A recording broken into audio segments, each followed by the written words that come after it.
thanks for coming and hanging out with me in the basement today. What I've got is a remote control for the Z-4000 transformer made by MTH.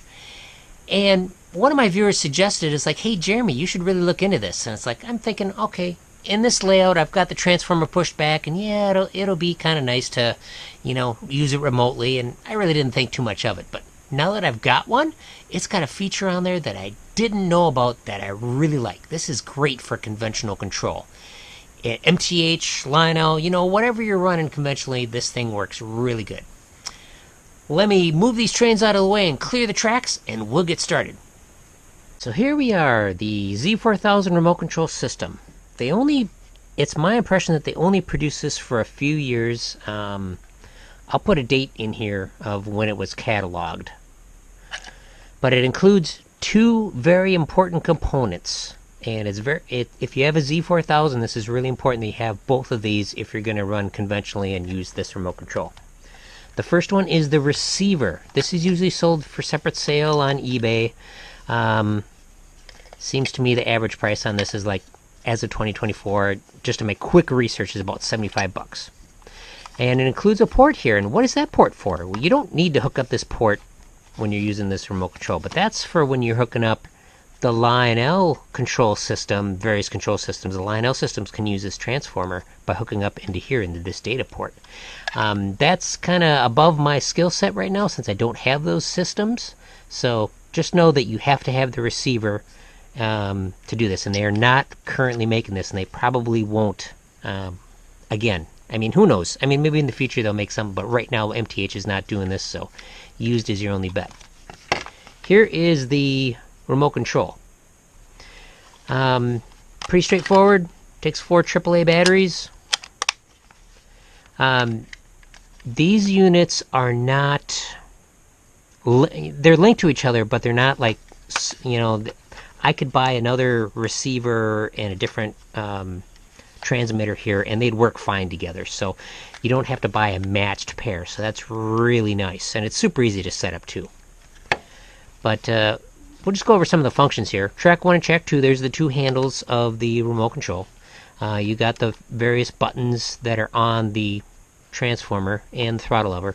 This is the feature that I'll show you that I really like, the boost brake. What that does is you hold it up and it increases, we just turned it on here, but it increases the throttle, like you're moving it up slowly, and you let go, it goes back to your set point, and when you hold this down, it doesn't go down to 0, it goes to 5 volts. So that's great with a conventional engine, because that means it won't drop into neutral. And of course you got the panic stop, which stops everything.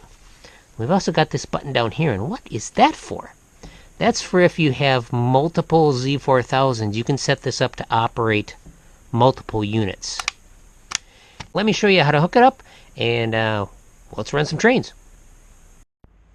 Okay, here we are at the back of my transformer, and this is the port that the receiver plugs into. Super simple. Just plug it in, and you're done. That's all there is to it. Now, here's the various connections on mine. These are for accessory here, and these are my track outputs. You notice I got a couple light bulbs over there. What is that for? Well, the MTH transformer in use seems to have kind of stray voltage that leaks out to the track, leakage voltage. But the interesting thing about using the remote control is it brings it down to 0. So I've got these light bulbs on this track to bring it down to 0, so my electronic units with the electronic reverse will actually reverse. And I've got a lighted lockout down there that does the same thing, brings the voltage down. But this thing really surprised me too, that it brings the voltage down to 0. We'll show that too. Okay, we're going to turn the unit on, and it'll say PG.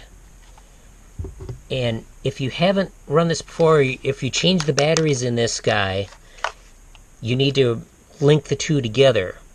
So what you do is you press any button when it says PG on here, and then it will link them. Really simple. So turn it on.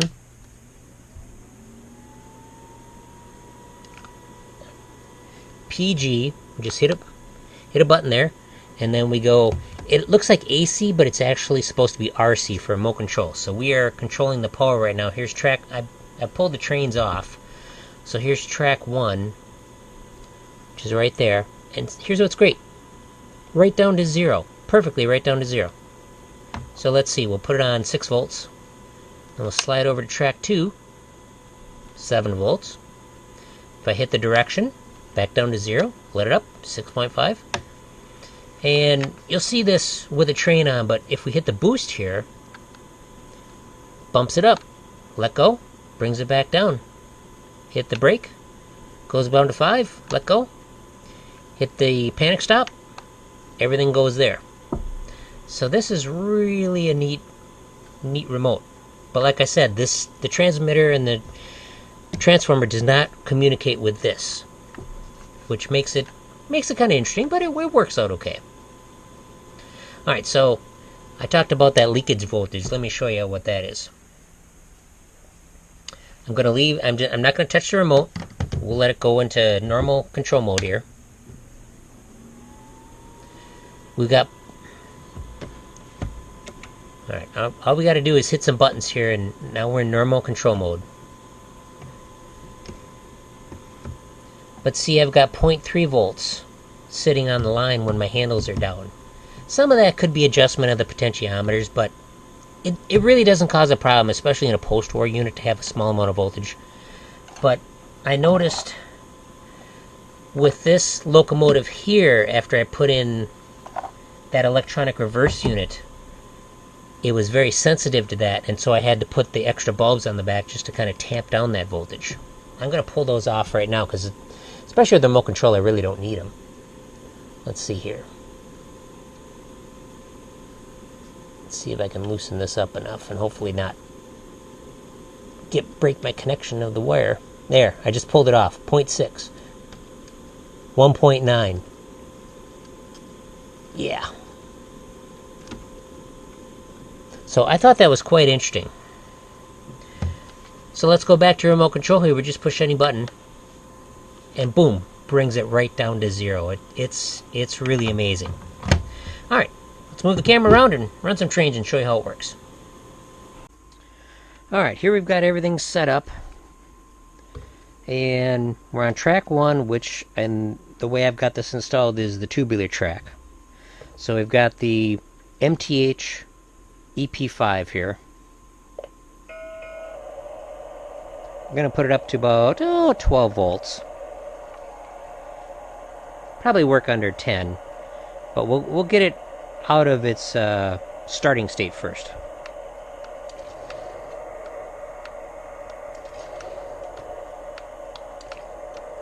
Okay. Now I can lower it down a little bit. We'll get it moving forward here. That's what's great about this stuff. So we've got it moving nice and slow. We can hit the brake. Transformer goes to 5, but we have not dropped out of neutral yet. I can let it go. Starts going again. And let's say I want to speed it up a bit. Just let it go, and it'll go back down to the 8.5. Complete with brake squeal sound. Alright, so that one's going along nice. Let's go to track 2. We'll get this guy going.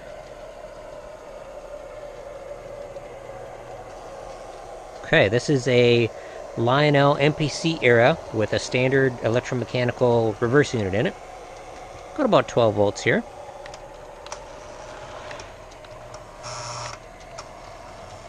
Okay. She needs a little more voltage to get started. Alright, so let's hit the brake on it. Let's say we want to stop at the passenger station here. So we haven't dropped out. We're down to 5 volts. Let go. Actually, this one did drop out, but that's okay. See, this is what's great about testing here. We might have been on a little bit dirty track here, too.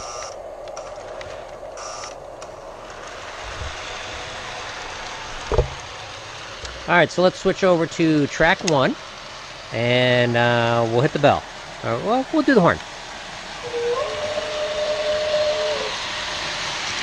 Track 2 is going a little quick, so let's move her down here. Now that the engine's warmed up a little bit, try 11 volts. Back to track 1. Let's hit the brake here. We'll stop at the station there. Let go. Starts up again. Bell works great. Hit the bell again. There we go. Let's speed her up a little bit. So that's what's great about this. But let's say, oh my gosh, we're gonna run into something. Hit the panic stop. Both tracks stop. So that is pretty much it. If I had another Z-4000, you would basically fire up the transformer, you'd have this in another position, and then you would start it up and then press a button and it would be programmed to that unit. Remember, you need to reprogram these when you change the batteries because it's saved in here. Here's another thing. Let's say another cool thing about this is if you want to have a combination of sometimes remote and sometimes using the levers, you can do that. So let's get track 1 going here.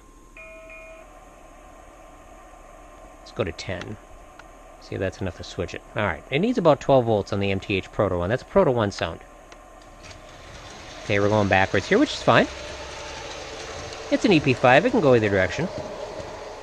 So let's say I want to control track 1 with the levers. Just gotta press a button. Now this is kind of a nice situation. Anytime you want to use the remote, you just press any button, or use the transformer, you just gotta press a button on it. And let's say I want to go back to remote control. I just gotta move it, press a button. Now we're on remote control. We see RC here. Now I did happen to hold down the direction button. I probably should have pressed some other button. Let's do that. Alright, so let's go any button here. It did. That's interesting. So it did that. I'm still learning how to use it, but that's okay. Let's hit the whistle button. Alright, that was just a quick press of it. It went down to my preset of 8 volts here. So there's many different ways you can do it. Let's hit the bell button, see what it does. Yep, that worked. Let's get track 2 going.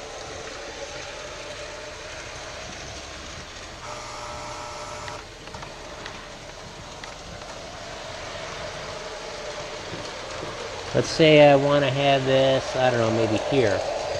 So let's just...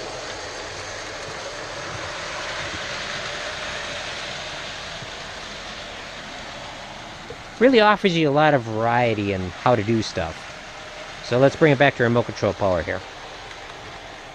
Remote control. There we go. Alright, let's try some different engines and we'll wrap this up.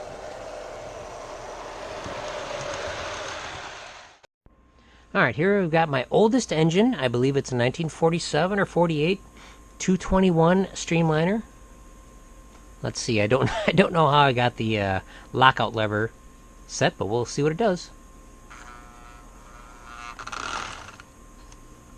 Okay, it is locked in forward. We'll just move that over. So he's also got sliding shoes, so the contacts are a little less than great.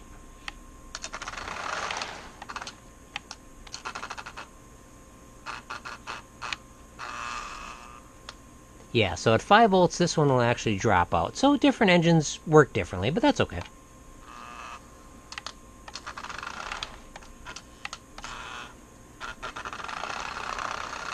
Alright, that guy's going around here. Yeah, that's why I have it locked in. Like this is, like I said, this has got sliding shoes on it.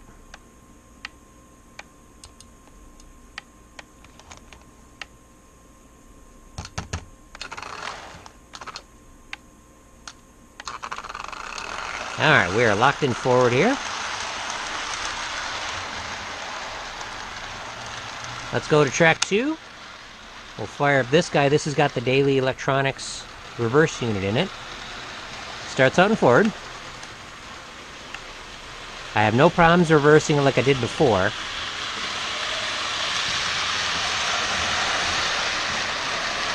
Okay, that thing works great. I'm really happy with it.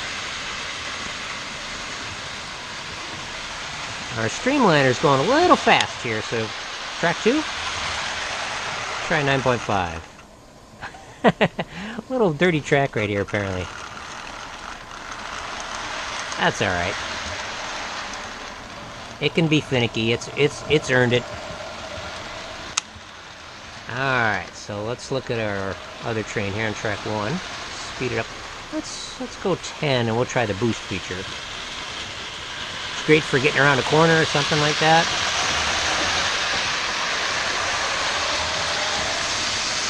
I love this. This feature is great. Track 2. Try the... Let her go. And we just missed out there. There we go. Works pretty good. Let's try that boost, that brake feature again on the corner. Alright, streamliner's coming around. Let's dim her down. Let go. Don't have to do it all the way. There it goes.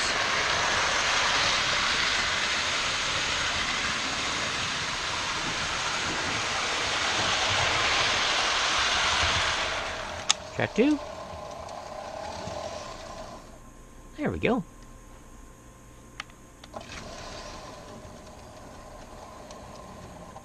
This thing works really good. Alright, let's wrap it up.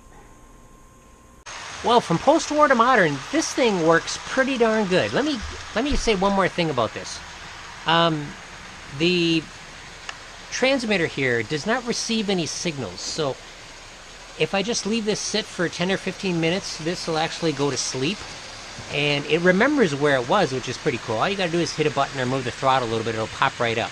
But it can cause an interesting thing to happen, so if this goes to sleep and you shut off the transmitter, or excuse me, shut off the controller, the main transformer there, when you go to turn it back on the next time and you fire this thing up, it'll start at whatever voltage you had it at. So that's kind of a little quirk. But I think this is a really cool thing. It'd be great if they remade it, but I think there's a lot of reasons why they won't. Probably specialty chips or something like that, but let me know what you think. Thanks a lot for watching, and let's watch some trains.